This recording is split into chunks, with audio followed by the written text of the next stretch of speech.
देखिए, जंग के बीच यूक्रेन और रूस के अधिकारियों में बातचीत अभी चल रही है। युद्ध रोकने के लिए दोनों एक दूसरे के सामने अपनी अपनी शर्तों को रख रहे हैं। यूक्रेन को भी पता है कि रूस के सामने ज्यादा दिनों तक वो टिक नहीं पाएगा। ऐसे में पुतिन अगर जीत जाते हैं तो यूक्रेन की सत्ता के लिए उनके पास किस तरह के विकल्प हो सकते हैं, ये आपको बताते हैं। पहला ऑप्शन तो ये हो सकता है कि पूरी तरह से कब्जा करके यूक्रेन को रूसी संघ का हिस्सा बना ले पुतिन। दूसरा ऑप्शन ये हो सकता है कि यूक्रेन को पूर्व और पश्चिम दो भागों में बांट दे और दोनों ही जगह पर कठपुतली सरकार बिठा दे, या फिर नाटो में शामिल होने ना होने की जो शर्त है वो यूक्रेन से मनवा ले और बाकी इलाकों को छोड़कर क्रेमिया की तरह जो सीमावर्ती इलाके हैं, जो पोर्ट सिटीज हैं, बंदरगाह वाले इलाके, उन पर वो कब्जा अपना जारी रखे।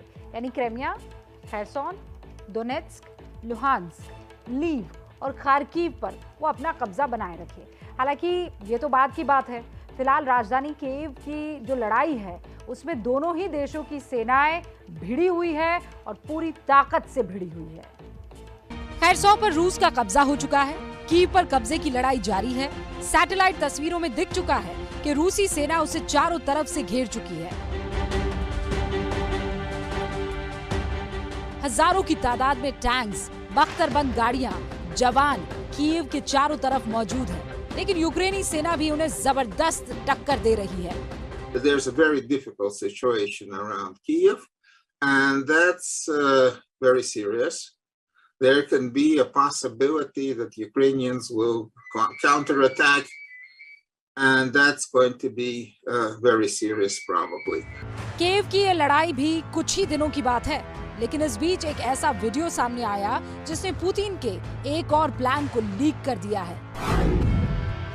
ये वीडियो उनके दोस्त बेलारूस के राष्ट्रपति अलेक्जेंडर लुकाशेंको का है।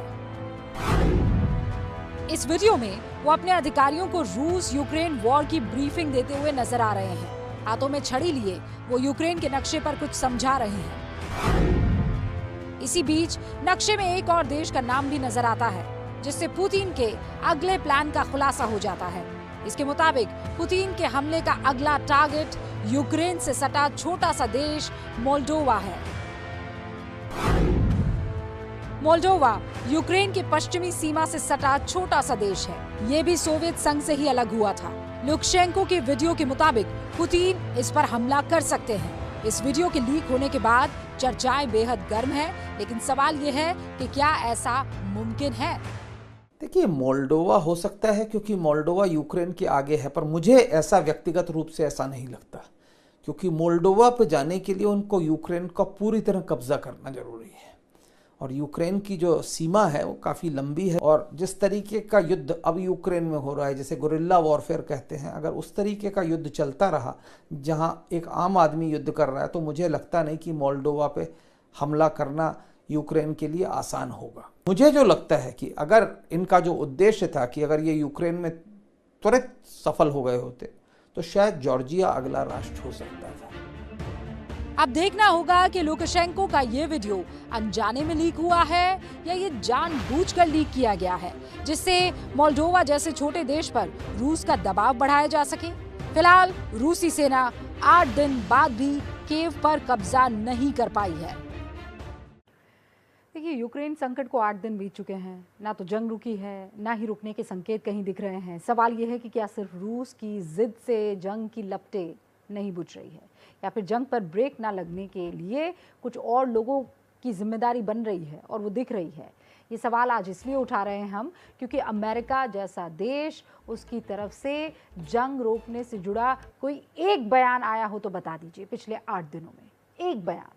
हैरानी की बात यह है कि अमेरिका समेत उसके ज़्यादातर सहयोगी देश जंग के मुहाने पर, इनफैक्ट जंग में पूरी तरीके से अपने आप को झोंक चुके यूक्रेन को लगातार हथियार और हथियारों की सप्लाई करने का आश्वासन भी दे रहे हैं और कर भी रहे हैं। इससे ये सवाल उठ रहा है कि क्या यूक्रेन संकट से अमेरिका के कारोबारी फायदा जुटा रहे हैं, और क्या कारोबारी फायदे की वजह से जंग पर लगाम लगाने की कोशिशों में कमी दिख रही है।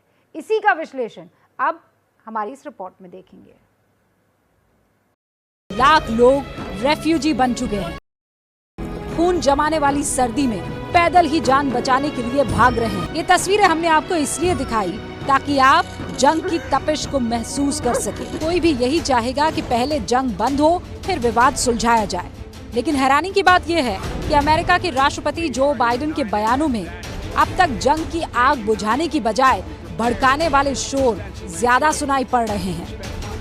Together with our allies, we're providing support to the Ukrainians in their fight for freedom.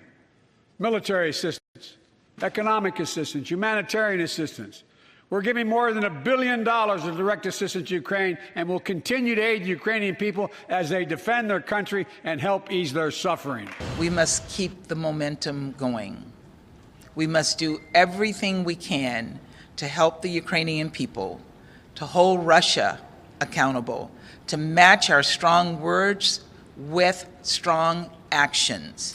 युद्ध में जब आग के शोले बरसने लगते हैं तो पहली कोशिश उन शोलों को बुझाने की होती है, लेकिन रूस और यूक्रेन की इस जंग में एक बार भी अमेरिका की तरफ से इन शोलों को बुझाने की कोशिश नहीं हुई।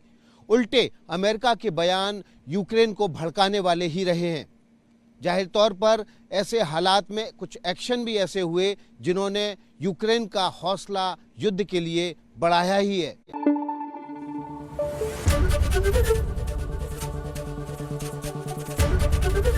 एबीपी न्यूज़ आपको रखे आगे।